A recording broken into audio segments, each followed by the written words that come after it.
Le journaliste Sidi Kaba est sorti d'un dos en soutenant l'AUS.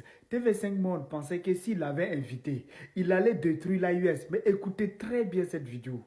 Vous allez voir la journaliste de TV5 Monde.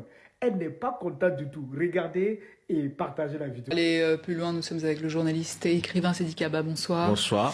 Le Burkina Faso, le Mali et le Niger annoncent donc leur retrait de la CPI. Est-ce la suite logique?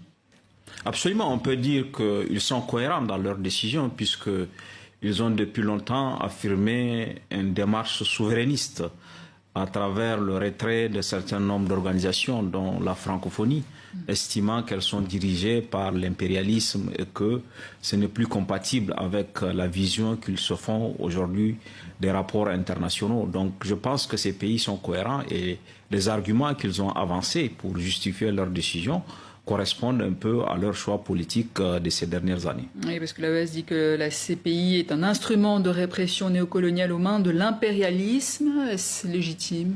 Oui, il y a quand même un constat qui est presque unanime, c'est la sélectivité de la CPI.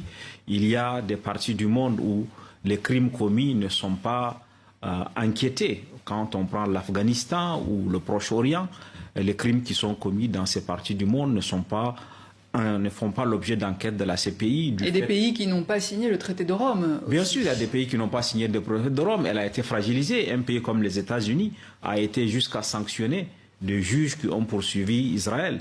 Les États-Unis avaient déjà par le passé révoqué le visa de Mme Bensouda qui était procureure à cette période. Donc il y a une fragilisation de la Cour pénale internationale par les grands pays et il n'est pas surprenant que les pays ou d'autres pays aussi constatent que la CPI ne remplit pas son mandat d'impartialité. D'ailleurs, ce qu'il faut regarder, c'est aussi le fait que ces pays étaient quand même parmi les premiers à adhérer à cette Cour pénale internationale.